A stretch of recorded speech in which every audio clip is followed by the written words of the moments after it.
This story begins with a woman named Zena, a gentle, hardworking, and loving soul who believed she had found the man of her dreams. At 26, she lived a stable but modest life, working as a marketing coordinator and maintaining a strong bond with her mother, Tess, who had raised her alone after her father's passing. For Zena, life was simple but peaceful, until she met Sebastian, a man who seemed to embody everything she believed she wanted in a partner. Sebastian was charming, handsome, financially successful, and carried himself with an effortless confidence that made others take notice. He drove luxury cars, wore tailored suits, and moved among circles of influential and wealthy people. From the beginning, he showered Zena with the kind of affection and attention that made her feel seen, chosen, and valued. From the very first moment they met, he knew how to make her feel special, like she was someone worth extravagant gestures and love deeper than she had ever known. Before I proceed, I want you to do me a quick favor. Hit that subscribe button, give this video a like, and drop your country in the comments. I'd love to know where you're listening to me from. Thank you. Their relationship progressed quickly. Dinner at expensive restaurants, vacations to luxurious hotels, gifts she would have never bought for herself. Sebastian always presented himself as the man who wanted to lift her up. "You deserve the finer things in life," he told her. And Zena believed it. For a woman who had never sought material wealth, the sudden whirlwind of romance felt like a dream. But beneath that dream, there was unrest, felt only by her mother. Tess, wise from experience and protective because of love, sensed something off about Sebastian. There was something in the way he spoke, not just lovingly, but possessively. Something in the way he emphasized taking care of Zena, rather than building with her. To Zena, it sounded sweet, romantic, chivalrous. To her mother, it sounded like control disguised as affection. When Sebastian proposed in a grand romantic gesture on a luxurious beach vacation, Zena said yes without hesitation. But her mother didn't celebrate with the same excitement. Tess didn't forbid the marriage. She simply asked Zena to protect herself, transfer all her assets into her mother's name before the wedding. Not because she didn't want her daughter to share a life with her fiancé, but because she understood something Zena didn't. Love can blind even the strongest heart. It took time, but eventually, Zena agreed. She wanted her mother's blessing, and she believed that if Sebastian truly loved her, her finances wouldn't matter. So before the wedding, quietly and legally, Zena transferred everything she owned, her savings, her father's small investment portfolio, and even her car, into her mother's name. On paper, she now owned nothing, but in her heart, she believed she was gaining everything. The wedding day arrived, beautiful and grand, funded mostly by Sebastian's family. It was a celebration fit for royalty. Zena felt like a princess in her gown, surrounded by flowers, music, family, and friends. Her heart glowed with anticipation. She was minutes away from becoming a wife, from stepping into the life she thought she was destined for. But fate revealed itself in an unexpected and devastating way. Stepping out to take a moment alone, Zena overheard a conversation she was never meant to hear. Sebastian was speaking with his best friend and business partner, Julian. His voice wasn't tender, loving, or warm. He was cold, confident, calculated. He wasn't marrying Zena out of love. He was marrying her because he believed she was financially useful, because she was manageable, naive, and not particularly special. Every gift he gave, every romantic gesture he performed, every affectionate word he spoke, it had all been part of his long-term plan. He had studied her before ever speaking to her. He had known about her inheritance. He had known about her savings. He had believed he was marrying into money. And after marrying her, once he had gained access to her financial assets, the plan was to quietly end the marriage and walk away wealthier than before, leaving her heartbroken, confused, and empty-handed. But the most striking part wasn't the betrayal itself. It was the certainty in his voice. The arrogance. The belief that Zena was too trusting and too blind to ever suspect him. Zena stood frozen, stunned and shattered, her heart breaking in ways she never thought possible. Everything she believed in collapsed within minutes. The man she loved, the future she imagined, the life she dreamed of. It all crumbled, But Zena did not fall apart. She did not scream. She did not confront him. She did not run away from the altar. Instead, she remembered something powerful. All the wealth Sebastian thought he would gain, the savings, the investments, the assets, they were no longer hers. They were safe. They were protected. Her mother's caution had become the shield she needed. So Zena made a decision. Not out of heartbreak, but out of strength. She would marry him. She would let him believe he had succeeded. And then, she would let him be the one who lost everything. With calm resolve, Zena returned to her bridal suite and told her mother everything. And rather than break, cry, or fall apart, mother and daughter formed a quiet understanding.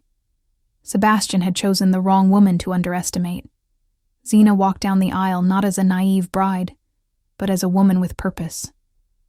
The vows she spoke were solemn and heartfelt, not out of love, but out of clarity. She would play the role he expected, loving, devoted, trusting. But behind her soft eyes was a strength he could not imagine. From that moment forward, the game had begun, and Sebastian had no idea he had already lost. After the wedding, Zena stepped into the role of a devoted wife with remarkable composure. She did not confront Sebastian. She did not expose what she knew. She simply watched, observed, took note, because now every smile he gave, every sweet word he offered, every affectionate touch, all of it was a performance. But Zena had learned to perform too. During their honeymoon in Europe, Sebastian grew bolder and more comfortable, believing his plan was nearing completion. He suggested they merge accounts, consolidate finances, and allow him to manage everything. His tone was gentle on the surface, but Zena heard the hunger beneath it, the impatience of a man expecting to claim his prize. But when Zena revealed that her assets were no longer under her name, Sebastian's confidence began to crack. Shock on his face was unmistakable. He had married a woman he believed had money, only to realize she possessed nothing he could legally touch. His calm manner began to fade. The charming tone grew tight, strained. He tried to disguise his disappointment under the guise of concern, speaking about trust and marital union. But his eyes betrayed him. They were calculating, irritated, unsettled. The perfect mask he had worn so carefully was slipping. As days passed, Sebastian went from persuasive to frustrated, to quietly resentful. He began questioning Zena's decisions, belittling her income, making veiled insults disguised as jokes. "Your salary can barely support anything," he muttered once. Zena smiled softly, as though oblivious, and simply responded, "Then it's a good thing we have your income to depend on."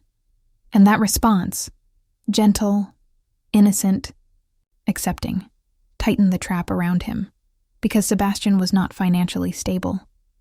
He lived beyond his means. He needed Zena's assets to maintain the illusion of wealth he displayed to the world. In truth, his lifestyle was a tower built on debt and fragile ego. And now, without the resources he believed he had married into, cracks began to show more clearly every day. Zena quietly started gathering evidence. She documented every conversation, every financial request, every insult, every moment of manipulation. Not emotionally, strategically. Her mother guided her through each step, reminding her, revenge is not loud. It is patient. As months passed, Sebastian became more irritable. He resented that his plan had failed, yet he still believed he could pressure Zena into reclaiming her assets from her mother. He attempted guilt, romance, emotional manipulation, even anger. But Zena remained steady, patient, and composed. She didn't argue. She didn't react. She simply watched him reveal his true self. Eventually, the truth could no longer be hidden under polite conversation or false affection. Sebastian began going out more often, coming home late, claiming business dinners or long meetings. Zena suspected there was not just financial betrayal, but emotional betrayal too. But she didn't need to investigate. She didn't need proof of that to win. The moment came naturally. One evening, when Sebastian returned late, irritated and exhausted, Zena gently suggested he take some time to relax. Her calmness disarmed him. He believed she was still the naive woman he once targeted. He believed she still didn't know who he truly was. And his ego, his greatest weakness, allowed him to speak too freely. He complained about money, about stress, about how he expected more from this marriage, about how Zena had brought nothing of value into his life. And Zena listened quietly, unshaken. When he finished, he left the room in frustration, believing he had intimidated her. But Zena simply wrote down the date, the words, the tone, and placed it in her documentation. The time was right now. Over the next few weeks, Zena began meeting with a divorce attorney, quietly and thoroughly. She presented every recorded detail, every financial document, every behavioral pattern, and with each piece of information, her case became stronger. When everything was ready, when the foundation was secure, Zena finally acted. She didn't scream. She didn't argue. She didn't break anything. She simply walked into Sebastian's office one evening, placed a neatly organized folder on his desk, and said, "I know everything. I have always known, and now I am done." Sebastian froze. The confidence he always displayed shattered instantly. He tried to deny it. He tried to charm her. He tried to manipulate her. He even tried to blame her, but Zena didn't waver. She had already walked through her heartbreak. She was past emotional pain. She was in control now. Then came the final blow. "I transferred everything before we married. You married me for money I never gave you access to. And now, because we are legally married, I am entitled to half of what you own. Not what you expected to gain, what you actually have." Sebastian's face drained of all color. The man who had carefully plotted to take advantage of her had walked directly into the very trap he thought he had set. Zena didn't need to raise her voice or humiliate him publicly. His own greed had done that for her. The divorce proceedings moved quickly. Because she had documented everything, and because Sebastian had been acting in bad faith, Zena was awarded a significant portion of his actual wealth. The very future he had planned to take from her, she now walked away with. He lost money. He lost status. He lost the image he had worked so hard to cultivate. Zena left not as a victim, but as a woman who had reclaimed her dignity and rewritten her story. In the end, she did not take revenge out of spite. She took it as a lesson. Never underestimate the heart you believe is weak. Sometimes the quietest woman is the one who sees everything. Zena returned to her simple life, not with bitterness, but with wisdom. She rebuilt herself, healed slowly, and came out stronger. She learned that love is not measured in gifts, wealth, or charm, but in sincerity, respect, and truth. And most importantly, she learned that her mother's voice was never old-fashioned. It was the voice of experience, love, and protection. Zena didn't just survive betrayal, she conquered it.